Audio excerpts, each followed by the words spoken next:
हमने केवल चुनाव में मेहनत नहीं की, सरकार चलाने में भी जितनी मेहनत की हमने, सारी जन कल्याण की योजनाएं फिर से चालू कर दी, विकास के काम फिर से चालू कर दिए।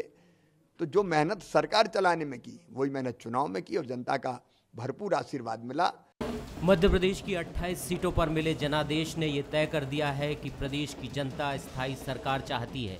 इसके साथ ही जनता ने कांग्रेस के उन सभी आरोपों को भी नकार दिया जो कांग्रेस की तरफ से बीजेपी पर लगाए गए थे, चाहे खरीद फरोख्त का आरोप हो या फिर टिकाऊ बनाम बिकाऊ का नारा हो या कांग्रेस का पार्टी छोड़कर गए 22 पूर्व विधायकों को गद्दार कहना हो।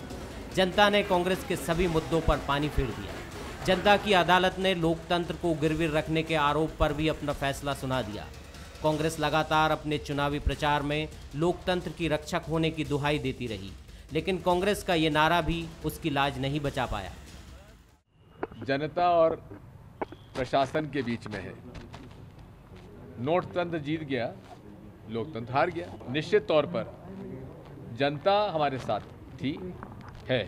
जो दिखा है, जो दिख रहा था वो हुआ नहीं, और जो हुआ है वो दिख नहीं रहा था।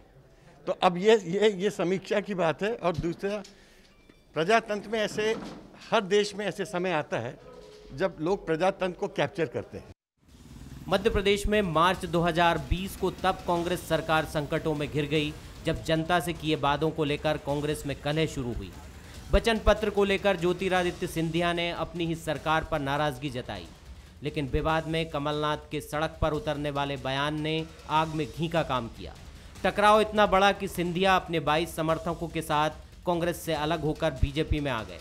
उसके बाद बीजेपी की अल्पमत की सरकार बनी, लेकिन उस समय प्रदेश में एक और मुसीबत सामने खड़ी थी, कोरोना महामारी। तब से ही प्रदेश को एक स्थायी सरकार की दरकार थी, जिस पर जनता ने अपनी मुहर लगा दी है। जनमत का ये आदेश है कि मैं ढंग से अब पूरे समय जो 3 साल बचे हैं सरकार चलाऊं। मैं जनता को प्रणाम करता हूं और ये वचन भी देता हूं कि कोई कसर नहीं छोड़ूंगा। मैं दिग्विजय सिंह जी का ये ट्वीट पढ़ रहा था। मंगलवार को हुआ मतदान, मतगणना भी मंगलवार को। फिर नीचे चौपाई लिखी है, सियापति रामचंद्र की जय, पवन सुत हनुमान की जय। हम उनके साथ इस जयकारे में शामिल हैं। और एक चौपाई बोलते हैं कि कथा विसर्जित होत है सुनो वीर हनुमान, अब जो जन जहां से आए हैं वहीं करें प्रस्थान। एक थे जो कहते थे नर्मदे हर, पूरी कांग्रेस भेज दी घर। 28 सीटों के उपचुनाव के नतीजों ने यह साफ कर दिया कि जनता जानती है कि प्रदेश के हित के लिए कौन सही है और कौन गलत। जनता ने यह भी बता दिया कि बड़े बड़े वादों और आरोपों पर उसे गुमराह नहीं किया जा सकता। 2018 में कांग्रेस का किसान कर्ज माफी जैसा बड़ा वादा चल गया था, जिसके कारण बीजेपी कुछ सीटों से पिछड़ गई थी। लेकिन कहते हैं ना, काट की हांडी एक बार ही चढ़ती है। वो इस चुनाव के नतीजों में भी साबित हो गया। इस बार भी कांग्रेस ने बड़े बड़े वादे किए, लेकिन जनता ने उन्हें नकार दिया। जनता ने प्रदेश में स्थायी सरकार के लिए बीजेपी को चुना। Bureau report, Bansal news. नमस्कार, मैं हूं शरद द्विवेदी और वो ऐतिहासिक दिन जिसका इंतजार न सिर्फ बीजेपी और कांग्रेस को था बल्कि मध्य प्रदेश की जनता को भी था, वो दिन आया। और वो दिन दिवाली बनकर या मंगलदायक बनकर आया भारतीय जनता पार्टी के लिए। और ये एक ऐसी जीत के रूप में आया, मैं ये नहीं कहूँगा कि इसकी कल्पना बीजेपी ने नहीं की थी या नहीं की होगी, लेकिन इतना ज़रूर है कि कांग्रेस ने इन परिस्थितियों की या इस तरह से हार की कल्पना बिल्कुल नहीं की थी। ख़ासतौर से उस ग्वालियर चंबल रीजन में जहां उसे लग रहा था कि टिकाऊ बिकाऊ का उसका जो नारा है वो एक आंधी बनेगा, एक तूफान बनेगा और बीजेपी को तहस नहस कर देगा। लेकिन बीजेपी के लिए ये चुनाव मुख्यमंत्री शिवराज सिंह चौहान की ताकत, स्ट्रेंथ, एक्सेप्टेबिलिटी का चुनाव रहा। वीडी शर्मा प्रदेश अध्यक्ष बीजेपी, उनकी संगठन की शक्ति, ताकत और समन्वय का चुनाव रहा। और ये भी रहा कि बीजेपी ने किस तरह अपनी पार्टी के भीतरघात को रोकने में कामयाबी हासिल की। और ये भी रहा कि किस तरह कांग्रेस को बिकाऊ टिकाऊ से अपने ही एजेंडा पर लेकर आती है बीजेपी और कांग्रेस से कहती है कि आप इसी पिच पर खेलोगे, हम जैसी गेंदें फेंकेंगे आप उन पर बीट भी होगे और बोल्ड भी होगे, लेकिन आप अपने मैदान में हमको नहीं ले जाओगे। और ये सारी चीज़ें कांग्रेस ने पहले चुनाव के फर्स्ट लेग में कांग्रेस भारी पड़ती नजर आई, मिड लेवल पर भी कांग्रेस भारी पड़ती नजर आई, लेकिन लास्ट में जैसा होता है कि जिस तरह से हम देखते हैं कि बीजेपी स्लॉग ओवर्स की एक बेहतरीन खिलाड़ी है, और वहां आकर हमने देखा कि कांग्रेस की जो भी बल्लेबाजी थी, मैं मजबूत तो नहीं कहूँगा उसको, क्योंकि ले दे के कैप्टन कमलनाथ के बाद दिग्विजय सिंह, और दिग्विजय सिंह भी इस बार बहुत अधिक मैच उन्होंने नहीं खेले थे, और वो पता नहीं क्यों नेपथ्य में अधिक रहे, पर्दे के सामने वो नहीं आए। जो भी वजह हो, ये कांग्रेस बेहतर जानती है, लेकिन इतना तय है कि इसका नुकसान कांग्रेस को हुआ और आखिर कांग्रेस पीछे चली गई। आज जब हम नतीजों के साथ बात कर रहे हैं, एक दिन पहले हमने आपको एग्जिट पोल दिखाया था सीनियर जर्नलिस्ट का मध्य प्रदेश के, और वो काफ़ी करीब था इन अनुमानों के। तो हम कह सकते हैं कि बंसल न्यूज़ पर ये जो सीनियर जर्नलिस्ट का एग्जिट पोल था वो काफ़ी हद तक, बल्कि 95% तक वो बिल्कुल सही था, दुरुस्त था। तो मिलिए उन मेहमानों से जो हमारे साथ हैं। मेरे साथ हैं स्टूडियो में दिनेश गुप्ता जी, सीनियर जर्नलिस्ट, जिनका एग्जिट पोल भी हमने आपको दिखाया था, राजनीतिक विश्लेषक। बहुत स्वागत करता हूं दिनेश जी आपका। और दो मेहमान हमारे साथ अभी हैं, बीजेपी के मेहमान जब जुड़ेंगे तो उनका तारुफ, उनका परिचय मैं आपसे कराऊंगा। हमारे साथ हैं बृजेंद्र सिंह राठौर साहब, सीनियर लीडर हैं कांग्रेस के, पूर्व कैबिनेट मिनिस्टर हैं, मैं उनका भी बहुत स्वागत करता हूं। और साथ ही ग्वालियर से हमारे साथ जुड़ रहे हैं doctor Satya Prakash Sharma, senior journalist हैं, बहुत स्वागत करता हूं डॉक्टर साहब आपका। जी चलिए, एक अपडेट इससे पहले कि हम दिखाएं, जिस वक्त मैं आपसे रूबरू हूं, आपसे बात कर रहा हूं, तो क्या अपडेट है, आइए देखिए। अपडेट है 28 सीटों पर जो ताज़ा हालात है उसको हम आपको दिखा रहे हैं। बीजेपी का मंगल, बीजेपी की दिवाली, 17 सीटों तक पहुंच गई है बीजेपी की उड़ान, जीत की उड़ान।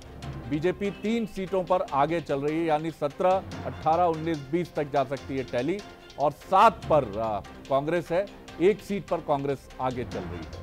तो ये सूरत हाल है 28 सीटों का ताज़ा हालात जो है ये आपकी नज़र हम कर रहे हैं। 17, 3 पर आगे चल रही है, बीजेपी 3 सीटों पर आगे है। तो ये रुझान अगर वो नतीजों में बदलती है तो 20 सीटें हो जाएंगी, और कांग्रेस 7 सीटों पर जीत दर्ज कर चुकी है, 1 पर आगे चल रही है। तो क्या डबल डिजिट सपना होगा, ये बड़ी बात है। क्या 20 और 8 पर ये टैली समाप्त होगी? मेरे ख्याल से 10 बजे तक, रात के 10 बजे तक ये सूरत हाल आपके हमारे सामने बहुत क्लियरली होगा। तो चलिए, सबसे पहले दिनेश जी की एक टिप्पणी लेकर मैं डॉक्टर सत्यप्रकाश की तरफ रुख करूंगा। दिनेश जी, किस तरह देखते हैं आप 17 सीटों के अब तक के सफ़र को, जो 20 तक पहुंचता हुआ दिख रहा है बीजेपी का, जा सकती है बीजेपी? ओवरऑल एक टिप्पणी आपकी। बीजेपी ने जब शुरुआत की थी, जैसे शरद जी आप बता रहे थे, थोड़ा सा मुश्किल था। उन्होंने बहुत नेगेटिव जो एटमॉस्फेयर था पूरा जो है उसमें अपना कैंपेन स्टार्ट किया था, क्योंकि एक अचानक जो है एक सरकार को आप खींच लेना और फिर लोगों का इस्तीफ़ा देना, ऐसी राजनीति मध्य प्रदेश में देखी नहीं गई थी। और फिर जिस तरह का कैंपेन था, लेकिन जिस तरह से संगठित होकर पार्टी लड़ी, जो बीजेपी की स्ट्रेंथ थी, जो ताकत थी, उसी के आधार पर। दूसरी तरफ कांग्रेस थी जिसने जो कैंपेन तैयार किया, उसमें शायद वो खुद ही कंफ्यूज हो गई कि ये बनावटी है या एक्चुअल में मतदाता का मत है। इस तरह की स्थिति में जो हम डिजिट देख रहे हैं कि एक डबल डिजिट में भी आप नहीं पहुंच पा रहे हैं, तो उसका कारण उनके कैंपेन में उनको खुद ही जो है उलझ के रह गए। वो शायद उसको एस्टिमेट नहीं कर पाए कि हम कहाँ वीक है, हमारा किस पोलिंग स्टेशन पर वीक है या कैंडिडेट वीक है। ये आपको लगा क्या? कुछ ओवर कॉन्फिडेंस भी लगा आपको? कुछ पॉइंट्स हम आपको बीच में दिखाएंगे भी, दर्शकों को भी दिखाएंगे। क्या आपको लगा कि बिकाऊ टिकाऊ के इशू पर कांग्रेस के पास एक अति आत्मविश्वास था? उसको लग रहा था ये एक जादू की छड़ी है उसके पास, एक मैजिकल स्टिक है जिसको घुमाने से कम ग्वालियर चंबल में 10 से ज़्यादा सीटें उसकी झोली में आसानी से गिर रही? ओवर कॉन्फिडेंस तो उन्होंने एक शो करने की कोशिश की। एक्चुअल में उनको जो ये पता था कि हमारे पास संगठन में कोई ताकत नहीं है, लोग नहीं हैं, तो उन्होंने उसको ढकने की कोशिश की पूरी तरह से, और जिसमें वो सफल हुए। उन्होंने बेसिकली जो पूरा इलेक्शन कैंपेन का वॉर था वो सोशल मीडिया के जरिए लड़ा। उन्होंने मैदान पर उनका कुछ नहीं था। तो उनका जो कैंपेन था वो उस हिसाब से बहुत सफल रहा और उन्होंने ये बना के रखा कि बहुत बड़ी भीड़ या बहुत जो है कांग्रेस के साथ जन समर्थन है, लेकिन एक्चुअल में नहीं था। ये उनकी रणनीतिक सफलता है कि उन्होंने उसको भी छुपाकर उसको लड़ा। डॉक्टर सत्य प्रकाश की तरफ मैं रुख करूंगा, सीधे ग्वालियर चलूंगा। डॉक्टर सत्य प्रकाश, मैं आपसे जानना चाहूँगा, ग्वालियर चंबल का जो परिदृश्य था, एक दिन पहले भी हम बात कर रहे थे तो काफ़ी उम्मीदें थी, आपने भी कहा था कि एक बेहतर प्रदर्शन की तरफ बढ़ सकती है Congress. What went wrong sir? क्या लगता है आपको, क्या बीजेपी की जो लहर थी, हम सोच रहे थे लहर तो कांग्रेस की होगी वहां, लेकिन वहां कांग्रेस की लहर तो नहीं थी, क्या कारण देखते हैं आप? शरद जी, मैं इसमें एक कारण ये दिखता है कि जो शिवराज सिंह चौहान की पॉपुलैरिटी है among the farmers and youngsters, वो काम किया है जी। उसने काम करके दिखाया है। दूसरी, पब्लिक ने उस स्टेबिलिटी को, उन्होंने देखा कि अगर हम 20 सीट पे अगर कांग्रेस की आ जाती तब भी स्थिति वही होती जो मैंने लास्ट टाइम पे कहा था कि 114 और 109 स्थिति फिर पैदा हो जाती। तो उन्होंने कहीं ना कहीं एक स्टेबिलिटी के लिए वोट किया है। अगली बात आती है कांग्रेस यहाँ क्यों पिछड़ी है। इसके पीछे कांग्रेस ने बहुत प्रयास किया कि गद्दार, खुद्दार, बिकाऊ, टिकाऊ को हम लाएं, लेकिन ये मुद्दा धरातल पर नहीं आया, केवल ऊपर ऊपर तैरता रहा। कांग्रेस इसमें फैल नजर आई ग्वालियर चंबल संभाग में। अगर ये मुद्दे को जमीन, सत्य प्रकाश, क्या वो इमोशनल अपील जो पैदा करनी थी, जो बीजेपी ने इमरती देवी जी को लेकर की गई टिप्पणी के बाद पैदा करने की कोशिश की, शिवराज जी पर जो कांग्रेस के तथाकथित हमले थे उनको लेकर पैदा की, वो रणनीति कांग्रेस में नहीं थी? कांग्रेस ये मान रही थी कि इस पर ज्यादा बोलने की जरूरत नहीं है, जनता खुद ही इस पर रिएक्ट करेगी। एक्चुअली इमरती देवी खुद ही संकट में फंसी हुई हैं, आपको नजर आ रही हैं। जी जी। इमरती देवी पे जो कमलनाथ जी का जो कमेंट है या कमलनाथ जी का जो स्टेटमेंट कहा है या जो वर्ड बोला है, उसका फर्क ज्यादा यहाँ मुझे अभी भी देखने को नहीं मिल रहा है।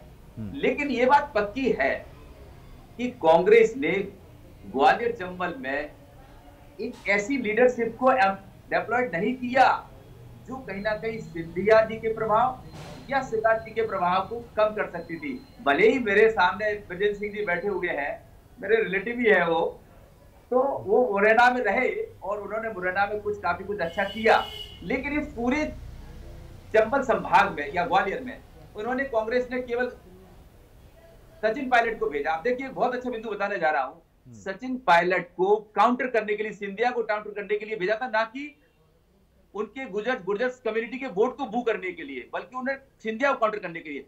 सिंधिया, उन्होंने, सचिन पायलट ने जितनी भी कॉन्स्टिट्यूएंसीज में गए, लगभग 10 कॉन्स्टिट्यूएंसी में उन्होंने कवर किया, लेकिन एक भी कॉन्स्टिट्यूएंसी में उन्होंने अपने मित्र सिंधिया के खिलाफ या अच्छा कुछ भी नहीं बोला। इससे कांग्रेस के नेगेटिव मैसेज गया यहाँ।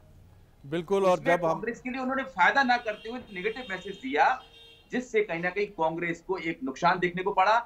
अब मैं आपको ये कमलनाथ, अब एक चीज मैंने लास्ट डे भी कहा था आपसे कि लड़ाई कमलनाथ वर्सेस शिवराज, लड़ाई कमलनाथ वर्सेस सिंधिया, ये पूरे सिनेरियो में अगर हम देखते हैं तो जो फाइट थी वो कमलनाथ वर्सेस शिवराज हो गई। अगर कमलनाथ वर्सेस सिंधिया होती और बिकाऊ टिकाऊ मुद्दा चल पड़ता, चलिए, तो कहीं ना कहीं कांग्रेस को यह फायदा हो सकता था। चलिए, लेकिन भाजपा इस समय एक मैसिव विक्ट्री की तरफ मध्य प्रदेश में बढ़ चुकी है। बिल्कुल, ग्वालियर चंबल की 16 सीटों के हालात भी हम देख लेते हैं कि क्या कह रही है ग्वालियर चंबल की 16 सीटों की कहानी।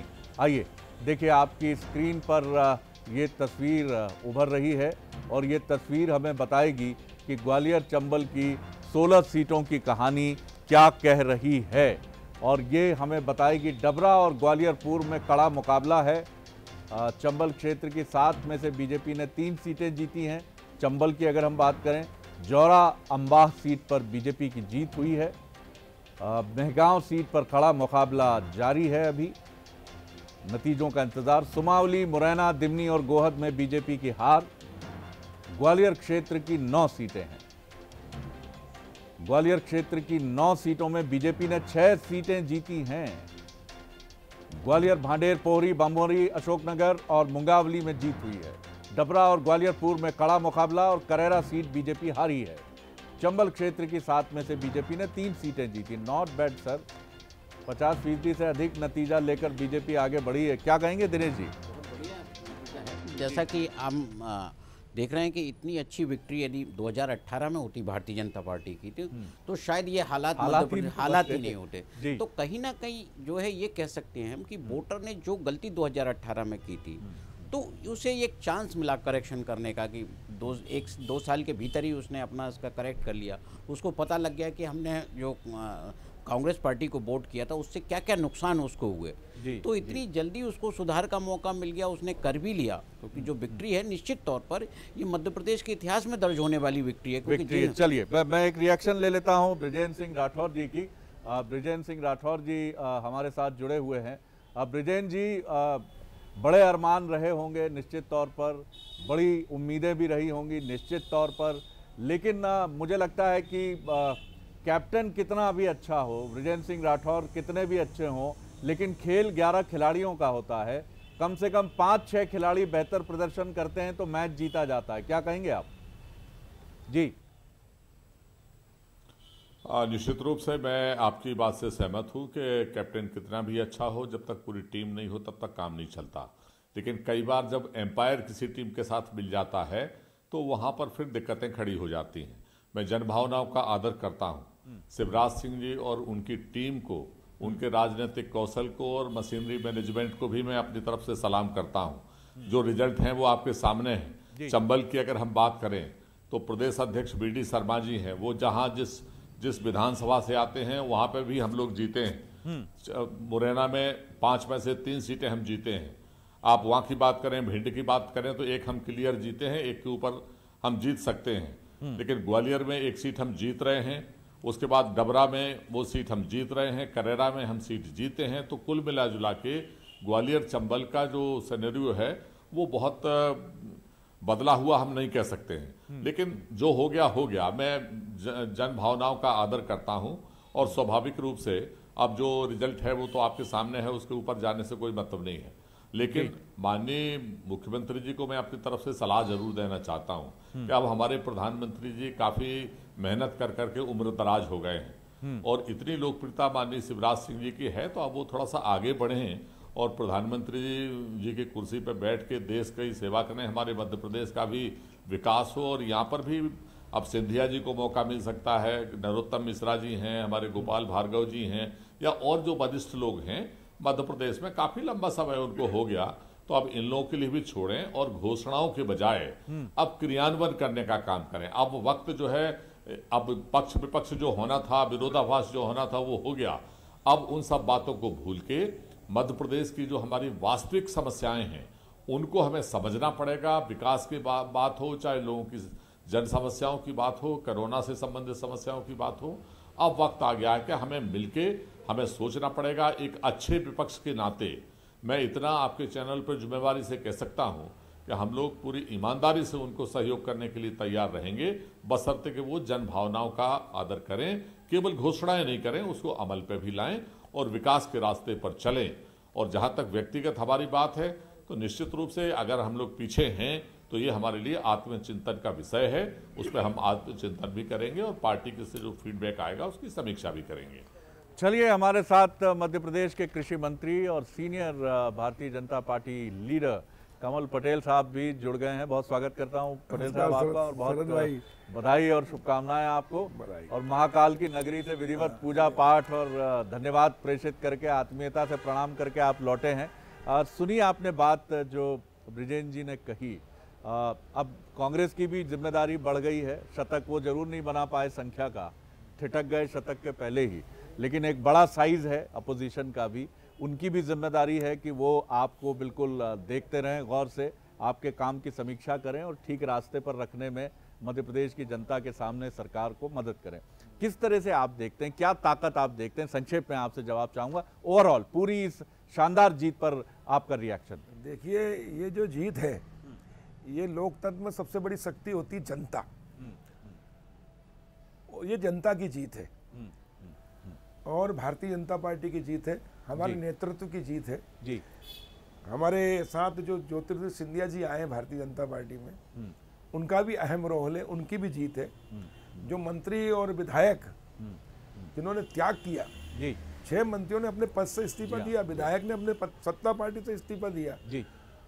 और इसलिए दिया था कि जो कांग्रेस ने जनता से वादे किए थे, वचन दिए थे चुनाव में कि अब वो बार बार दोहराने की आवश्यकता नहीं, लेकिन किसान हो, 2 लाख का कर्जा वाला मामला, वो सबसे महत्वपूर्ण मुद्दा था। जी हाँ।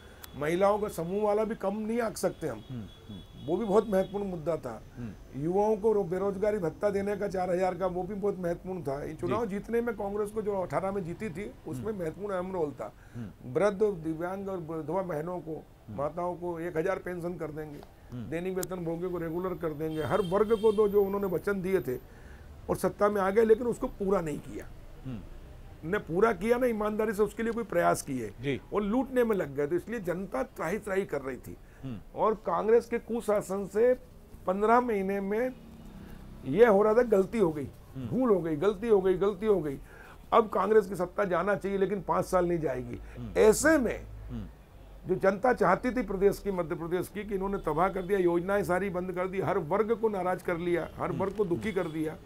और इसलिए ऐसे में सरकार बदलना चाह रही थी जनता, लेकिन उसके हाथ में 5 साल का मौका था, क्योंकि लोकतंत्र में 5 साल में चुनाव होते हैं। और इसलिए उन्होंने कहा 5 साल लगेंगे तो मार डालेगी कांग्रेस। ऐसे में ज्योतिरादित्य सिंधिया जी और 6 मंत्री और 22 विधायकों ने जो इस्तीफा दिया, वो जनता के मन की बात कर ली, और इसलिए जनता ने इसको सहर्ष स्वीकार किया और इनको बधाई दी और उसके तोहफे के रूप में इनको वापस जिताया। एक चलिए, दूसरा, भारतीय जनता पार्टी जो कहती है वो करती है जी। और हमारा नेतृत्व अच्छा है, नीति अच्छी, नीयत अच्छी, और हम काम करना चाहते हैं, नेता भी अच्छे हैं। और इसलिए प्रधानमंत्री नरेंद्र मोदी जी, मुख्यमंत्री शिवराज सिंह चौहान जी और भारतीय जनता पार्टी का संगठन, सत्ता और संगठन का समन्वय, ये भी एक कारण, इस एक बड़ा कारण ये भी रहा। मैं दिनेश जी की तरफ आऊंगा। दिनेश जी, कमल पटेल जी हमारे साथ हैं और ये माना गया कि इनको जो मिशन सौंपा गया था बीजेपी की तरफ से कि किसानों का इशू बहुत संवेदनशील है, और बतौर कृषि मंत्री ये भी अपना सब कुछ दम लगा दें, और मुख्यमंत्री शिवराज सिंह चौहान भी एक किसान पुत्र होने के नाते वो भी उससे, लेकिन कमल पटेल जी ने काफ़ी मेहनत की है, इससे इनकार नहीं किया जा सकता। ये काफ़ी घूमे हैं और उस पीरियड में घूमे हैं जब कोरोना अपने चरम पर था। क्या आप देखते हैं कि क्या जो किसानों का इशू बीजेपी, कांग्रेस को फायदा नहीं उठा पाई, कांग्रेस कर्ज माफी की मैं बात कर रहा हूं, क्या वजह देखते हैं? क्या बीजेपी ने बहुत फोकस किया किसानों पर? कमल पटेल जी लगे रहे, मुख्यमंत्री लगे रहे, तमाम लीडर्स ने बात की। मुझे लगता है कि कांग्रेस ने रणनीतिक तौर पर गलती की जी। जो मुद्दा उठाया गद्दार का, बिकाऊ टिकाऊ का, उसके बजाय उसने 27 लाख किसानों का भी यदि वो क्लेम कर रही थी और उसने कर्जा माफ किया था, तो उसको पूरी दमदारी के साथ मुद्दा बनाना चाहिए, ताकि हम अपना जो कमिटमेंट है मैन इलेक्शन का, उसको कंटिन्यू करना चाहते हैं और हम नहीं कर पा रहे हैं। उसने लगभग छोड़ ही दिया था, उन्होंने लगभग छोड़ ही दिया था उस विषय को, और ज़्यादातर वो जो है व्यक्तिगत हो गया था। मुझे ऐसा लग रहा था कि वो सत्ता जाने की जो कुंठा होती है, तो उसमें वो आक्रामक तौर पर ये थे कि सिंधिया को किस तरह से जलील किया जाए, किस तरह से उन पर व्यक्तिगत हमले किए जाएं। तो आपने ये देखिए कि जो पूरे 7 महीने का पीरियड है, जो उनके पास गोल्डन अपॉर्चुनिटी थी, जो उन्होंने ना कोरोना में यूज़ की, ना अपना पॉजिटिव काम दिखाने में, उन्होंने यूज़ किया उस काम को क्या, ज्योतिरादित्य सिंधिया के खिलाफ नेगेटिव कैंपेन में। जो काम भारतीय जनता पार्टी करती, तो मुझे बार बार एक चीज़ जो याद आती है उस दौरान, जो है अटेर का घटनाक्रम याद आता है। उस दौरान बाई इलेक्शन में इसी तरह के मुद्दे उठे थे, तो लेकिन उसका भी असर जो है भारतीय जनता पार्टी के खिलाफ गया था। तो वो टेस्टेड मामला था कि इस तरह की नेगेटिव कैंपेन चलती नहीं है। तब भी उन्होंने उस अपने जो पॉजिटिव काम थे, जो 27 लाख किसानों की जो वो क्लेम कर रहे थे, जैसा विधानसभा में जवाब पर उन्होंने इतना बवाल खड़ा किया कि देखिए हमारा सर्टिफिकेट मिल गया, तो उसको उन्होंने मुद्दा नहीं बनाया, इसलिए वो पिछड़ गए। जी, कुछ जीत हार के फैक्टर हम देख लेते हैं स्क्रीन पर। किस तरह से हमने देखा कि बीजेपी की जीत क्या है और कांग्रेस की हार क्या है। बीजेपी की इसलिए दिवाली की एकजुटता से चुनाव लड़ा। बीजेपी की अगर बात करें, टिकाऊ बनाम बिकाऊ पर अति आत्मविश्वास कांग्रेस के लिए मंगल नहीं रहा। इसलिए बात करें बीजेपी की दिवाली, भितरघात को रोका, कमलनाथ मैदान में अकेले पड़ गए। बीजेपी की बात करें तो उमा भारती को चुनाव प्रचार में उतारा, यानी हर नेता का इस्तेमाल किया, लेकिन कांग्रेस ऐसा नहीं कर पाई, अकेले रहे कांग्रेस। मुखिया मुख सो चाहिए, खान पान को एक, शिवराज जी लगे रहे, कमलनाथ अकेले रहे, कुछ जगह बाहरी प्रत्याशी दिए, और इस वजह से भी कांग्रेस को नुकसान उठाना पड़ गया। डॉक्टर सत्यप्रकाश की तरफ मैं चलना चाहूँगा, ग्वालियर। डॉक्टर सत्यप्रकाश, जिस तरह से दिनेश जी ने जो बात की है उसमें वजन है, और मैं ये भी देख रहा हूँ कमल पटेल जी हमारे साथ बैठे हैं, मुख्यमंत्री शिवराज सिंह चौहान को भी मैंने पहली बार लंबे अरसे के बाद मैंने देखा कि किसी नेता पर, कमलनाथ जी की मैं बात कर रहा हूं, जैसे मैन टू मैन मार्किंग होती है, यहाँ 3-4 नेताओं ने कमलनाथ जी की मार्किंग करके रखी थी। कमल पटेल जी भी उनमें शामिल थे। कोई दिन नहीं जाता था जब कमलनाथ जी को लेकर कोई एग्रेसिव बयान कमल पटेल जी, मुख्यमंत्री शिवराज सिंह चौहान का चुनाव के दौरान और डॉक्टर नरोत्तम मिश्रा जी का सामने नहीं आता था। क्या आपको लगा कि ये कमलनाथ जी को थोड़ा और अकेले में ले जाने की कोशिश थी, और दूसरी तरफ कमलनाथ जी की तरफ से जो कोशिशें हुई वो मुद्दे से धीरे धीरे कांग्रेस की तरफ से हटने की कोशिशें हुई? आप किसान पर हट गए, कि आप जनता को ये बताने में कामयाब नहीं रहे कि पूरी तरह से आप क्या लेकर आएंगे, सारी चीजें इमोशनल टच नहीं दे पाए। क्या लगता है आपको, कितने सहमत हैं इससे? सबसे पहले मध्य प्रदेश कांग्रेस शरद जी संगठन को डिसेंट्रलाइज नहीं कर पाई। पूरा का पूरा संगठन कमलनाथ जी मय हो गया। जिस प्रकार से आपने अभी कहा कि बीजेपी में वी.डी. शर्मा, शिवराज सिंह चौहान, नरेंद्र सिंह तोमर, उमा भारती जी एवं election management chief Bhupendra Singh ने जिस एक ट्यूनिंग के साथ पूरे इलेक्शन को लड़ा, उन्होंने ये नहीं सोचा कि सिंधिया जी पे पटक दिया हो। आपने देखा होगा शिवराज जी ने हर कॉन्स्टिट्यूएंसी में 2-2, 3-3, 4-4 रैलियां की हैं। उसका मतलब कांग्रेस अगर होती इस जगह तो कांग्रेस क्या करती, ये सिंधिया जी को दे दिया, अच्छे सिंधिया जी देखेंगे, ये कमलनाथ जी देखेंगे, ये दिग्विजय सिंह जी देखेंगे। आपने देखा हो कमलनाथ जी के अलावा ये जिम्मेदारी दूसरों को क्यों नहीं दी कांग्रेस ने? इसका कहीं ना कहीं पूरा अच्छी बात तो कांग्रेस, बुरी बात तो कमलनाथ जी। जैसा आपने कहा नरोत्तम मिश्रा हो, शिवराज सिंह जी हो या अन्य कोई लीडर हो, उन्होंने सभी ने प्लान के तहत। इसका सबसे बड़ा नुकसान यही रहा कि कमलनाथ जी पर हार का ठीकरा भी उन्हीं के सर आया, उन्हीं के सर पे आ गया। तो अभी कोई पे पार्टी ब्लेम नहीं कर सकती कि ये इस आदमी का यहाँ दोष है। कमलनाथ जी को भी उस समय समझना चाहिए था कि कुछ यंग लीडरशिप को। क्विक रिएक्शन ब्रिजेन जी की इस पर ले लेता हूं, फिर मैं कमल पटेल साहब की तरफ आऊंगा।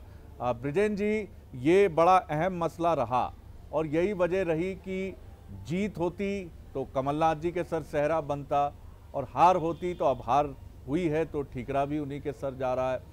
क्यों इतनी निर्भरता हुई? क्या ये उन्होंने ही पैदा की ये स्थिति, या फिर क्योंकि इतने सीनियर हैं वो कि कोई आप हो या कोई और? खुद दिग्विजय सिंह जी के बारे में हमने सुना कि वो भी उनको बहुत परामर्श नहीं देते थे, उनकी वरिष्ठता, उनकी सीनियरिटी के वजह। क्या कहेंगे इस पर आप? जी राठौर साहब। हाँ, देखिए, जो भी जितने भी हमारे नेता और कार्यकर्ता थे, सब लोगों ने अपनी अपनी जगह काम करने का पूरा प्रयास किया है। लेकिन एक किसी हद तक मैं इस बात से सहमत हूँ कि हम अपने लोगों का और अच्छा उपयोग कर सकते थे, लेकिन समय का अभाव कहें, कुछ कहें कि वो हम शायद उतना नहीं कर पाए। लेकिन उसके बावजूद भी मैं आपसे कहूँगा कि जनता का प्यार कहीं से कम नहीं था। ये जीत जो है वो हमारे मित्र इसको कुछ भी परिभाषा दे सकते हैं, लेकिन मैं आज भी आपके बीच में इस बात को कह रहा हूँ कि ये वोट तंत्र की जीत नहीं है, ये नोट तंत्र की जीत है। और आज नहीं कल नहीं परसों कभी ना कभी ये घोटाला सामने आएगा। मशीनरी जो मैनेजमेंट की हमने बात की है, क्योंकि ये बात गले नहीं उतरती। भाई थोड़ी बहुत जीत तो समझ में आती है, लेकिन मतलब इतने वोटों से आप जो जीत रहे हो, हाँ ये मैं स्वीकार करता हूँ कि इन्होंने ये संदेश देने की कोशिश जरूर की, या इतने सारे लोगों को एक साथ खरीदा ताकि जो है लोगों में ये मैसेज जाए कि कितना जीतेगी कांग्रेस, कितना भी जीत ले तो भी हम सरकार बनाने में सक्षम हैं। और ये प्रशासन के ऊपर एक दबाव बनाने की इन्होंने निश्चित रूप से कोशिश की, जिसकी वजह से शायद आज सुखद परिणाम इनके पक्ष में हैं। जी, तो ये काफ़ी महत्वपूर्ण बात आप कह रहे हैं और ये आप इत्तेफाक भी कर रहे हैं इस बात से ब्रिजेश जी कि निश्चित तौर पर निर्भरता तो कमलनाथ जी के ऊपर काफ़ी हद तक रही। मैं कमल पटेल साहब की तरफ आऊँगा। कमल पटेल साहब, रीसेंट पास्ट में मैंने आपको 2018 में भी टीम भाजपा को चुनाव लड़ते देखा और इसके पहले भी हमने आपको चुनाव लड़ते देखा, लेकिन ये चुनाव एक गहरे समन्वय का चुनाव मुझे नज़र आया है। इसमें कोई भी डिफरेंसेस किसी नेता में हमें नज़र नहीं आया, जबकि जिसकी गुंजाइश जब ये संविलियन हुआ कांग्रेस से आए हुए धड़े का बीजेपी में, तो बहुत तेज़ी से ऐसा लगा कि बीजेपी में एक हलचल मच गई है। क्या आपने बैठकर तय किया? मैं अंदर की बातें नहीं जानना चाहूँगा, लेकिन क्या ये बीजेपी का मंत्र ये अब एक लंबे समय तक चलेगा, क्योंकि आपने एक प्रयोग को सफल बनाया? देखिए, मैंने पहले ही कहा कि भारतीय जनता पार्टी और कांग्रेस में बहुत बड़ा अंतर है। भाजपा पहले राजनीति करती है देश के लिए, हमारे लिए देश पहले, फिर पार्टी और फिर मैं। कांग्रेस के अंदर ये नहीं है, पहले व्यक्ति है, फिर देश और फिर पार्टी और फिर देश। और इसलिए भाजपा के कार्यकर्ता एक विचार के लिए काम करते हैं, समाज और राष्ट्र की उन्नति के लिए कार्य करते हैं। और इसलिए जो भाजपा में कांग्रेस के नेता शामिल हुए हैं, चाहे ज्योतिरादित्य सिंधिया जी हों, मंत्री हों, विधायक हों, इनको सबको समाहित किया और अपनाया। किसके लिए? देश के लिए। प्रदेश की जनता को 15 महीने में जो इन्हें तबाह कर दिया, लूटा, सारे विकास के कार्य ठप कर दिए। 15 साल के जो विकास के कार्य भाजपा की सरकार ने शिवराज जी के नेतृत्व में किए थे, उसको सबको बर्बाद कर दिया। चाहे वो कोई सी भी योजना हो, गरीब की 5,000 की अंत्येष्टि से लेकर दुर्घटना में मृत्यु से लेकर बच्चों की, महिलाओं की स्कॉलरशिप, यानी लैपटॉप देने तक की योजना बंद कर दी। विकास की पंचायतों में 15 महीने में कोई 1 रुपये का काम नहीं हुआ। और इसलिए भारतीय जनता पार्टी के नेता और कार्यकर्ताओं ने इनको स्वीकार किया। और देव दुर्लभ कार्यकर्ता है भारतीय जनता पार्टी के, ये भाजपा में हो सकता है, कांग्रेस में या दूसरे में नहीं। और इसलिए ये भारतीय जनता पार्टी की जीत हुई, क्योंकि ये जीत भाजपा की भी है, लेकिन जनता की जीत है, कार्यकर्ताओं की जीत है। और जो ज्योतिरादित्य सिंधिया सही जो नेता आए, ये सच्चे नेता थे, ये सही मुद्दे पे आए। देखिए 2 बार सरकार गिरी है जी। एक सरकार गिराई गई थी अटल बिहारी वाजपेयी जी की एक वोट से, उसमें जनता नाराज हुई सरकार गिराने वालों से, और इसलिए अटल जी दोबारा जबरदस्त तरीके से जीत के आए। लेकिन ये जो सरकार गिरी मध्य प्रदेश में, ज्योतिरादित्य सिंधिया जी ने गिराई या मंत्रियों ने, विधायकों ने, उससे जनता खुश हुई, क्योंकि जनता चाहती थी कि ये सरकार गिरे। गलती हो गई चुनने में, धोखा खा गए, यानी जैसे देते ना, एक बार धोखा खा देकर आप जीत सकते, दोबारा नहीं, मैं हमेशा कहता हूँ। और वही स्थिति इस चुनाव में हुई कांग्रेस की, कि एक बार धोखा दे के जीत लिया, हमेशा के लिए कांग्रेस खत्म है मध्य प्रदेश में, कभी नहीं आएगी, अब धोखे में नहीं आने वाली जनता। और इसलिए भारतीय जनता पार्टी का संगठन, नेतृत्व, मैंने कहा ना, नेता अच्छे, हमारी नीति अच्छी और नीयत अच्छी है, और इसलिए ईश्वर के साथ हमने सबने मिलकर काम किया था। और जो गलती हो गई थी कि 18 में जो सरकार चली गई, वो कार्यकर्ता भी पछता रहा था कि गलती हो गई, जरा चूकना नहीं है, और इसलिए एक कार्यकर्ता ने मेहनत की है। ये बड़ी बात है। कमल पटेल साहब जो कह रहे हैं, कृषि मंत्री मध्य प्रदेश, कि बीजेपी के एक कार्यकर्ता ने मेहनत की है। और एक बड़ा संगठन का शब्द है भारतीय जनता पार्टी में, देव दुर्लभ कार्यकर्ता। ये कार्यकर्ता के प्रति भारतीय जनता पार्टी के जो सम्मान का भाव है, ये उसको परिलक्षित करता है। हालांकि वक्त के साथ बहुत कुछ बदलता है, लेकिन फिर भी बीजेपी की जो परंपरा है, उसमें कार्यकर्ता के लिए जो शब्द है वो देव दुर्लभ शब्द है। मैं रुकूंगा यहाँ एक छोटे से ब्रेक के लिए। कुछ नए मेहमान हमारे साथ जुड़ेंगे। ब्रिजेंद्र सिंह राठौर जी को मैं धन्यवाद करूंगा, हमारे साथ जुड़े और अपने व्यूज़ रखे। कांग्रेस के एक नए मेहमान हमारे साथ जुड़ेंगे।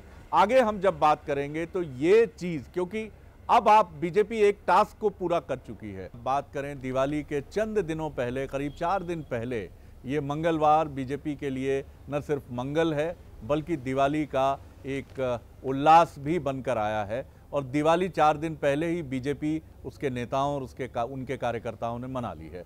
लेकिन जीत और हार, जैसा कहा जाता है, winning and losing is a part of game, एक सिक्के के 2 पहलू हैं।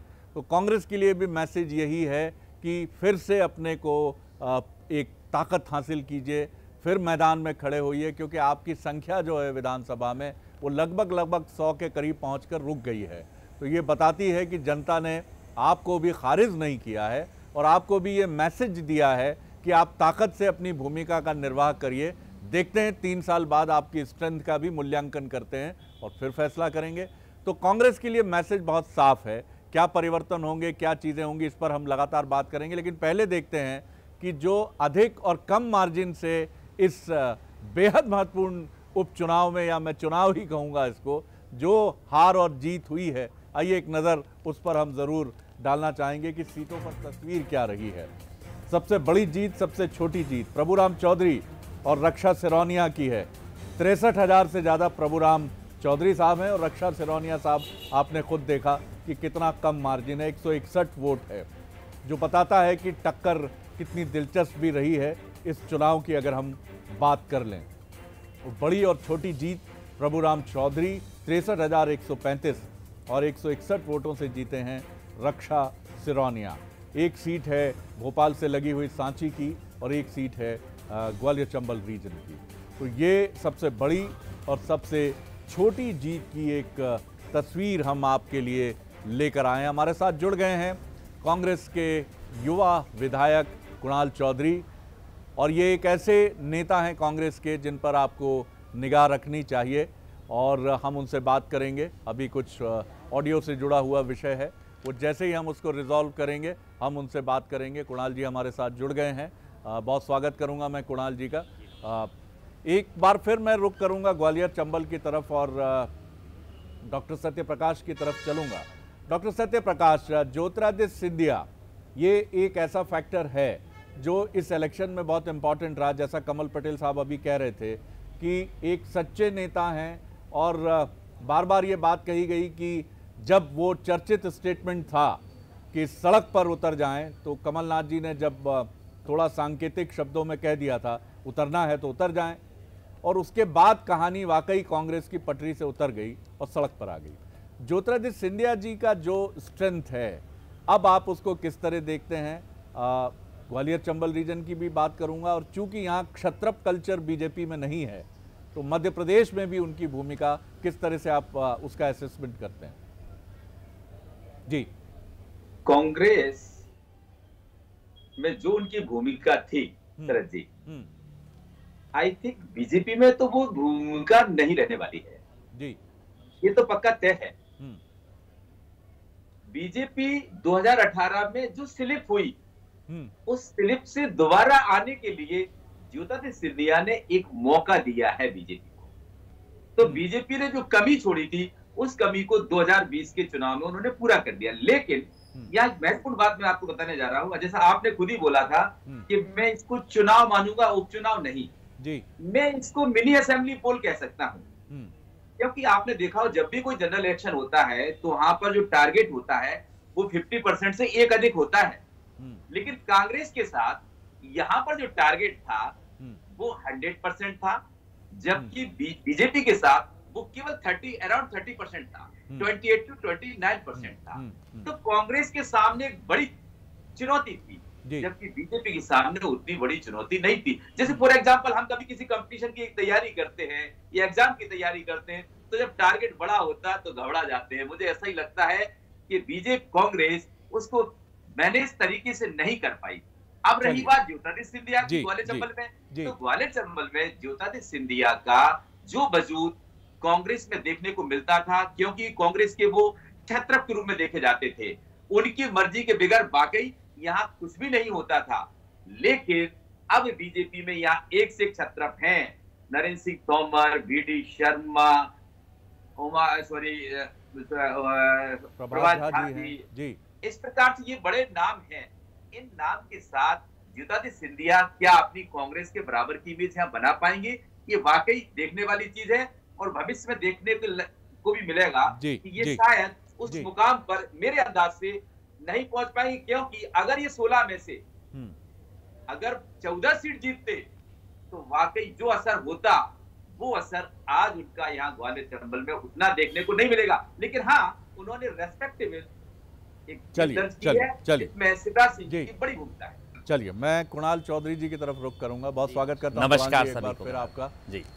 चलिए, अब जो बातें हो गई सो हो गई, अब आगे की कांग्रेस को संभलना भी होगा, सदन में भारतीय जनता पार्टी को घेरना भी होगा, और एक ऐसी लीडरशिप के साथ भी आगे बढ़ना होगा। हो सकता है नया प्रदेश अध्यक्ष हो आपका, हो सकता है नेता प्रतिपक्ष को लेकर भी कुछ चीज़ें बदलें, वो सब भविष्य के गर्भ में है। लेकिन अब किस तरह की कांग्रेस, और अगर इस हार पर भी आप कुछ कहना चाहें तो मैं जरूर चाहूंगा।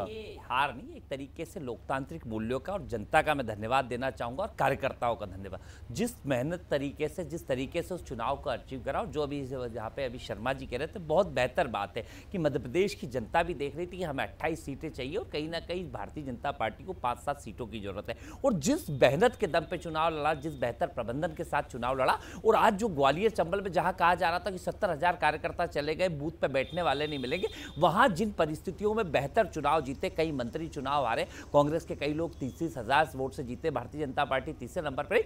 बेहतर रूप से कार्यकर्ताओं के लिए मैं धन्यवाद दूंगा और आगे के लिए जिस प्रकार की स्थिति दिखती है कि जनता ने जो एक दिया है और जनता ने जो काम दिया उसे बेहतर करेंगे, क्योंकि ये चुनाव नॉर्मल उपचुनाव भी नहीं था कि एक दो उपचुनाव की बात थी, ये चुनाव सत्ता के उसके लिए था और एक तरफ हमारा जो टारगेट था और दूसरा टारगेट, दोनों में बहुत बड़ा अंतर था। पर उसके बावजूद जो बेहतर प्रबंधन के साथ चुनाव लड़ा, जिस धनबल को हमने चुनौती दी, जिस बाहुबल को चुनौती दी, जिस सत्ता के उसको चुनौती दी, क्योंकि चुनाव जब होता है तो हर तरह की परिस्थितियों को उपयोग करा जाता है। मैं कमलनाथ जी का धन्यवाद कहूंगा कि जिन्होंने एक तरफा इस चुनाव को जिस ताकत से लड़ा और कहीं ना कहीं पूरे कार्यकर्ताओं ने मिलकर उस चुनौती को स्वीकार करा और कहीं ना कहीं बेहतर परिस्थिति में आगे के लिए एक बेहतर भविष्य की मुझे संभावना दिखती है। क्या क्या सीखा कांग्रेस ने? देखिए, कांग्रेस ने अपने मूल मुद्दों के ऊपर जो चुनाव लड़ा और जनता ने साथ भी दिया, जिस प्रकार से वोट मिला, एक बेहतर प्रतिशत का वोट मिला और जनता ने साथ भी दिया। पर कुछ कमियां हमारी रही कि मालवा के अंदर जिस प्रकार से हम लोगों को एक बड़े मार्जिन के साथ हार मिली और कहीं ना कहीं जहां पे कार्यकर्ताओं से कहा जा रहा था कि कोई कार्यकर्ता नहीं बचा है, वहां के जिन कार्यकर्ताओं ने मेहनत करके जीतने का काम किया, इंदर सिंह कंसाना जैसे मंत्री को, जिसके लिए कहा जा रहा था कि कई बूथ कैप्चरिंग और कई चीजों के ऊपर करा, वे जहां पे एक जगह सिंधिया जी ने कहा था कि ये चुनाव ज्योतिरादित्य सिंधिया लड़ रहे हैं, ये चुनाव सिंधिया राजघराना लड़ रहा है, और जिस प्रकार से बड़े बड़े दावे करे जा रहे थे, तो उस जगह पे जिस तरह से कार्यकर्ता जीवटता से खड़ा है, तो मुझे लगता है कि नेताओं को भी अब जीवटता से और खड़ा होना पड़ेगा और ताकत के साथ और लड़ना पड़ेगा। और जो दूषित अभी ये चुनाव हुआ, इसमें डर जरूर ये है क्योंकि हमें अपना काम विपक्ष का बेहतर तरीके से करना पड़ेगा, क्योंकि जिस धनबल का उपयोग करके चुनाव जीता गया, कहीं उसकी वसूली के लिए जनता को तकलीफ नहीं हो, इसके लिए हमें बेहतर रूप से कहीं ना कहीं सड़कों के ऊपर संघर्ष करने की ज्यादा जरूरत है। जनता के कस्टोडियन तो निश्चित तौर पर जनता ने आपको उस भूमिका के लिए चुना है। दिनेश जी, कमलनाथ जी की कार्यशैली को लेकर कई बातें पहले भी कही गई। 2018 में और 2020 में आप क्या मोटा अंतर देखते हैं? पिछले चुनाव में त्रिमूर्ति थी, ज्योतिरादित्य सिंधिया, दिग्विजय सिंह, कमलनाथ, इक्वली मैं कहूंगा कि कंट्रीब्यूट किया तीनों ने। 2020 में एक बीजेपी में आ जाते हैं, दिग्विजय सिंह जी को पता नहीं क्यों पीछे रखा जाता है या उनसे क्या कहा जाता है, जैसा पार्टिसिपेशन दिखना चाहिए। फिर कमलनाथ जी अपने संसाधनों की तरफ चलते हैं, जो उनका अपना खुद का रिसोर्स मैनेजमेंट है। पता चलता है कि ये कहा जाता है कि पॉलिटिकल लोग धीरे धीरे पीछे चले गए और एजेंसीज आगे आती चली गई। क्या राजनीति, अगर ये सफल होते तो ये एक अलग मॉडल होता राजनीति में, जो प्रशांत किशोर ने शायद प्रस्तुत किया जब मोदी जी के साथ उन्होंने काम किया 2014 की मैं बात करूं। लेकिन क्या पॉलिटिकल लड़ाई पॉलिटिकल वेपन से ही लड़ी जा सकती है? देखिए, 2018 में त्रिमूर्ति के साथ एक जनभावना भी थी, जो 2020 में जो दो महत्वपूर्ण शख्स थे उनके साथ जनभावना नहीं थी, क्योंकि 15 महीने का जो एक्सपीरियंस था वो उसमें ऐड ऑन हो गया था। पहले ये था कि जो 15 साल की सरकार है उसकी जो एंटी इनकम्बेंसी थी वो इस त्रिमूर्ति की मदद कर रही थी, और जो रणनीति थी वो चेहरे की अलग थी और ग्राउंड की अलग थी। और लोगों को लग रहा था कि अब कमलनाथ जी आए हैं तो शायद प्रदेश में कुछ रिवाइवल होगा कांग्रेस पार्टी का। सरकार उन्होंने बनाई, बहुत जो है बहुत कोई मार्जिन उनके पास तो था नहीं, लेकिन उसके बाद की जो स्थितियां थी, क्योंकि 15 साल जिस कांग्रेस पार्टी के कार्यकर्ता ने झेला, उसको बहुत सारी अपेक्षाएं थी, और उस अपेक्षा पर जब वो खरे नहीं उतरे, उन्होंने जो है कहीं ना कहीं उनको बहुत सारी शिकायतें थी, नेताओं को भी थी, कांग्रेस कमेटी के अध्यक्ष की भी थी, विधायकों को भी थी, कि वो जो है संवाद नहीं हो पा रहा, और जो कांग्रेस कमेटी का जो दफ्तर था उसमें भी संवाद का कोई परंपरा नहीं थी। आपको ऐसा लगा कि कहीं कमलनाथ जी के मन में भी एक हिच थी कि ये संगठन पूरी तरह तैयार नहीं है मध्य प्रदेश में? क्या ये उनका, मैं ये तो नहीं कहूँगा उनका अविश्वास था कांग्रेस संगठन को लेकर कि सब भूमिकाएं मुझे ही निभानी पड़ेंगी, ये कुछ नेताओं को और कार्यकर्ताओं को चुभी ये बात? नहीं, देखिए, मैनेजमेंट और ऑर्गेनाइजेशन दोनों अलग अलग चीज़ें हैं। एक अच्छा मैनेजर हो सकता है और एक अच्छा ऑर्गेनाइजर नहीं हो सकता। तो कमलनाथ जी मैनेजर अच्छे हो सकते हैं, उनका मैनेजमेंट बहुत अच्छा हो सकता है, लेकिन वो ऑर्गेनाइजेशन की दृष्टि से जैसे भारतीय जनता पार्टी में है वो उस तरह का नहीं है उनके पास, क्योंकि उन्होंने अभी तक जो राजनीति की, तो उनकी राजनीति का जो तरीका है वो एक अलहदा तरीका है। वो हमेशा दिल्ली की राजनीति करते रहे या फिर छिंदवाड़ा चुनाव लड़ने आए, उन्होंने कभी स्टेट की पॉलिटिक्स की नहीं। स्टेट की पॉलिटिक्स जो है की होती तो शायद हम जो है मैदानी स्तर पर ये बड़ा पॉइंट है। क्या स्टेट की पॉलिटिक्स ना करना स्टेट के मुद्दों को उस तरह से समझने में क्या कुछ चूक हुई, ये बड़ा सवाल है और ये शायद कांग्रेस के कई वरिष्ठ नेताओं और कार्यकर्ताओं के मन में हो सकता है। सर, ये बड़ा पॉइंट आपने सामने पेश किया है। पटेल साहब, आपके यहाँ स्थितियाँ बहुत अलग थी। शिवराज जी जिस काम में माहिर थे उसकी पूरी फ्रीडम दी गई उनको, खूब सभाएं करिए, जाइए, धड़ाधड़ करिए, कोई समस्या नहीं है। वीडी शर्मा जी ने संगठन में अपनी भूमिका अच्छे से निभाई, पवैया जी को राजी किया, दीपक जोशी जी को राजी किया, शेजवार जी से थोड़ी नाराज़गी थी लेकिन पता नहीं वो नाराज़गी फल गई और जितना आप 60,000 से ज़्यादा जीत गए। आपके यहाँ सब कुछ बहुत बेहतर था, तो सबने अपनी अपनी भूमिका बहुत अच्छे से निभाई। देखिए, मैंने पहले ही कहा आपसे कि हमारे यहाँ जो भारतीय जनता पार्टी, हम कहना राष्ट्र के लिए काम करते हैं, समाज के लिए करते हैं, अपने लिए नहीं। और कांग्रेस में समाज राष्ट्र पार्टी के लिए नहीं करते, खुद के लिए करते हैं। और कमलनाथ जी उद्योगपति है, वो कोई समाज सेवा के माध्यम से राजनीति में नहीं आए, वो बड़े उद्योगपति थे, इसलिए आए और उन्होंने राजनीति को भी उद्योग की तरह चलाया। मुख्यमंत्री बने लेकिन पूरे मध्य प्रदेश के मुख्यमंत्री नहीं बन पाए, वो सिर्फ छिंदवाड़ा के मुख्यमंत्री थे। ये मैं नहीं कह रहा हूँ, कांग्रेस के जितने मंत्री रहे, विधायक रहे, वो भी कह रहे हैं। बजट का आप देखोगे तो पूरा पैसा 70% छिंदवाड़ा गया, हर चीज़ छिंदवाड़ा। और इसलिए वो छिंदवाड़ा से बाहर नहीं निकल पाए, इसलिए मध्य प्रदेश की जनता का दिल नहीं जीत पाए, विश्वास नहीं जीत पाए। बल्कि जो विश्वास चुनाव में घोषणा पत्र में कहा था, वचन दिया था, वो एक भी पूरा नहीं किया, इसलिए खो दिया। और उन्होंने कांग्रेस पार्टी को भी एक प्राइवेट कंपनी के रूप में चलाया और इसलिए डूब गए। और आगे भी कांग्रेस की गत खराब होनी, ये हमारे युवा साथियों को भविष्य खराब कर गए। कांग्रेस अब 25-30 साल तक कोई अता पता नहीं रहेगा। चलिए, आपकी ये बात तो भविष्य के गर्भ में छिपी है कि क्या फैसला होगा। मैं फिलहाल छत्तीसगढ़ चाहता हूँ। मरवाही जो एक सीट थी, जो अजीत जोगी की लिगेसी से जुड़ी हुई सीट थी और बहुत महत्वपूर्ण सीट थी, कांग्रेस ने उस सीट पर कामयाबी हासिल की है और एक बहुत महत्वपूर्ण सफलता कहेंगे इसको अगर छत्तीसगढ़ की बात करें। हालांकि एक ही सीट थी वहाँ। चलिए, धनवेंद्र जायसवाल हमारे साथ जुड़ गए हैं, स्टेट हेड बंसल न्यूज़ के। धनवेंद्र, किस तरह से आप देखते हैं इस जीत को? संक्षेप में क्विक रिएक्शन आपका चाहूँगा। राज्य की राजनीति में क्या फ़र्क पड़ेगा, रमन सिंह जी की पोजिशनिंग पर क्या फ़र्क पड़ेगा और कांग्रेस और बीजेपी पर क्या फ़र्क पड़ेगा? एक संक्षेप में हमको रिएक्शन फटाफट बता दीजिए। जी। का सीधा सीधा असर भूपेश बघेल के नेतृत्व क्षमता को लेकर के असर ये होगा, ये स्वीकार किया जाएगा कि वो कांग्रेस के एक छत्र नेता है और उन्होंने राज्य सरकार की जिन नीतियों और योजनाओं के जरिए इस चुनाव को जीतने की रणनीति बनाई थी, उसमें मरवाही की जनता ने मुहर लगाई कि राज्य सरकार की नीतियाँ सही हैं, राज्य सरकार की योजनाएँ सही है और कांग्रेस का नेतृत्व उन्हें स्वीकार है। दूसरी तरफ भारतीय जनता पार्टी के प्रदेश नेतृत्व पर गहरे सवाल उठे हैं।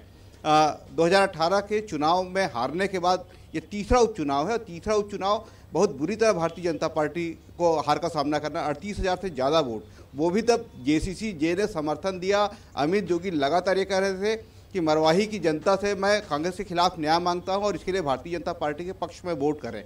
यदि जोगी की लिगेसी वाली सीट है और जोगी परिवार का यदि वहाँ इतना प्रभाव है तो भारतीय जनता पार्टी के प्रदेश नेतृत्व ने किस तरह की रणनीति बनाई कि वहाँ 38,000 से ज़्यादा वोटों से उनको हारना पड़ा, जबकि इसके पहले तक ये माना जा रहा था कि भारतीय जनता पार्टी कड़ी टक्कर देने वाली है। लेकिन राज्य में भारतीय जनता पार्टी का जो नेतृत्व है, चाहे डॉक्टर रमन सिंह के साथ धर्मलाल कौशिक और विष्णुदेव साय को भी जोड़ें, जिन्होंने वहाँ जमकर प्रचार किया था, उन्होंने वहाँ डेरा डाला था, उसके बाद भी यदि जीत का जो अंतर है उसको छोटा कर पाने में वो नाकाम रहे। देखिए, जीतने की संभावना नहीं दिखाई दे रही थी, ये स्पष्ट है, लेकिन जीत का मार्जिन कितना कम कर पाते हैं ये भारतीय जनता पार्टी के लिए चुनौती थी और इस चुनौती को भी सामना करने में भाजपा नाकाम रही।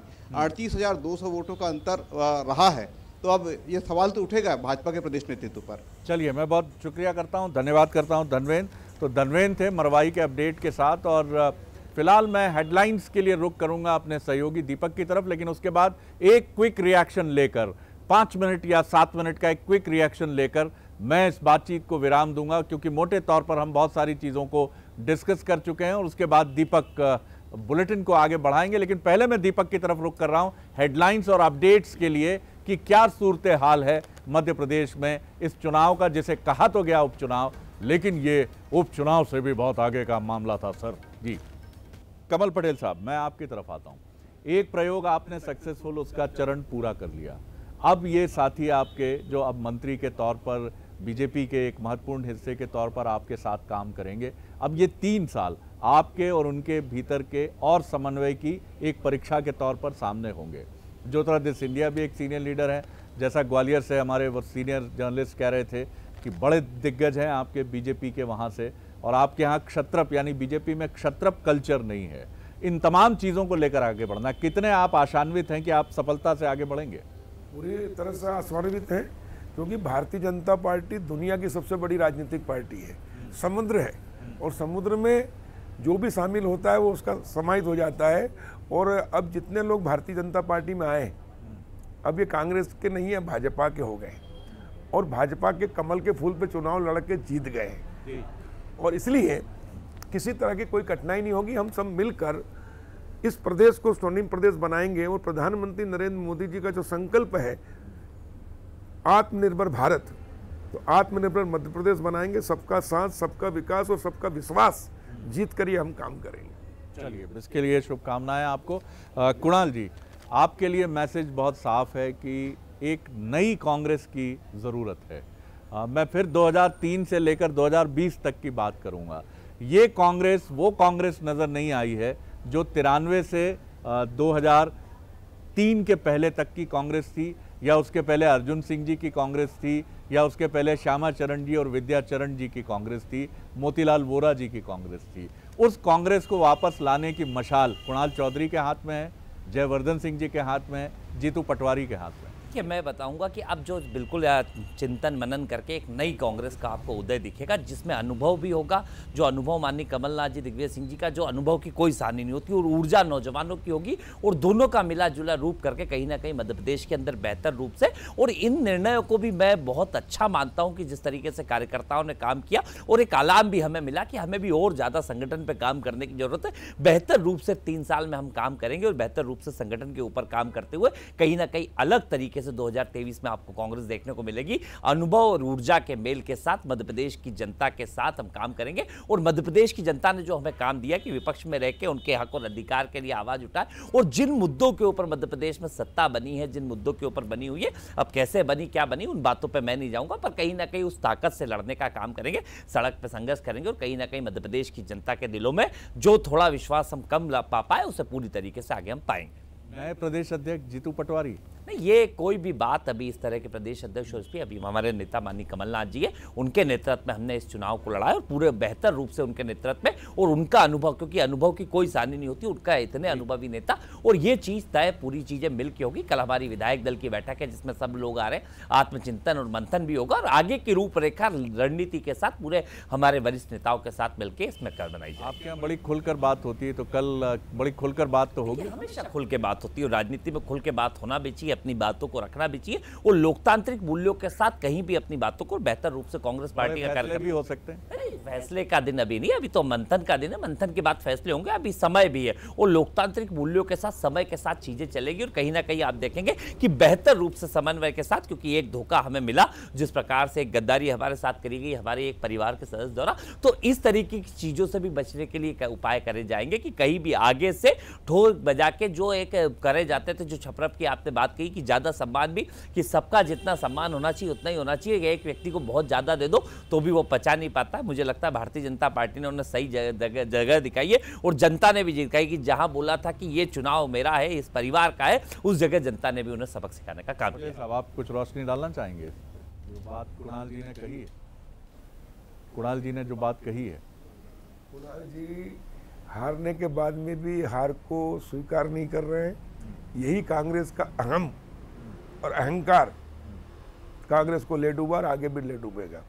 चलिए, तो ये दो वरिष्ठ और एक युवा नेता के बीच का संवाद है। वरिष्ठ नेता बीजेपी के ये मानते हैं कि कांग्रेस को ज़्यादा यथार्थवादी होना चाहिए, ज़मीन पर अपने पैर रखना चाहिए, और युवा नेता उम्मीद से देखते हैं भविष्य की तरफ कांग्रेस के, कुणाल चौधरी की मैं बात कर रहा हूँ, और वो ये बात अच्छी भी दिखती है कि वो हार से उतने मायूस नहीं हैं जितना नए परिवर्तनों की तरफ वो गंभीरता से, चिंता से देख रहे हैं कि ये चीज़ें अगर ज़मीन पर उतरती हैं तो कांग्रेस के लिए बेहतर होगी। निश्चित तौर पर कांग्रेस को नए नेतृत्व की आवश्यकता महसूस बिल्कुल हो रही है, और ये एक ऐसा नेतृत्व होगा जो शायद 93 के दिग्विजय सिंह जी की तरह मध्य प्रदेश को नाप डाले, जैसा उनसे महेश जोशी जी ने कहा था कि यात्राएं करो और मध्य प्रदेश को समझो।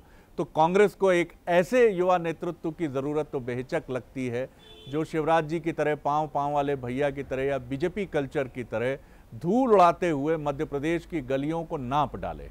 जिस तरह से बीजेपी का प्रदेश अध्यक्ष खूब दौरे करता है, प्रवास करता है, शायद कांग्रेस वक्त के साथ अपनी इस संस्कृति से अलग होती चली गई। बंद कमरे की बैठकें, गाड़ियों में चर्चा, और इसी के साथ वो शायद दूर भी हो गई कुछ जनता से। लेकिन लौटना चाहिए कांग्रेस को, इस उम्मीद से कुणाल जी भी देख रहे हैं कि हम चीज़ों को बेहतर करेंगे। बहुत धन्यवाद कुणाल जी, धन्यवाद दिनेश जी, धन्यवाद कमल पटेल साहब, धन्यवाद करता हूँ डॉक्टर सत्यप्रकाश का ग्वालियर से। तो कुल मिलाकर मैसेजिंग बहुत साफ है और जो समझ लेगा इस मैसेज को वो बहुत अपनी कमियों को भी दूर करेगा। और बीजेपी के लिए भी मैसेज बहुत साफ है, आपने बहुत अच्छी लड़ाई लड़ी है, बहुत अच्छे से आप आगे बढ़े हैं, लेकिन अब आपको 2023 के लिए देखना है, क्योंकि आपके संगठन की ताकत बढ़ी है।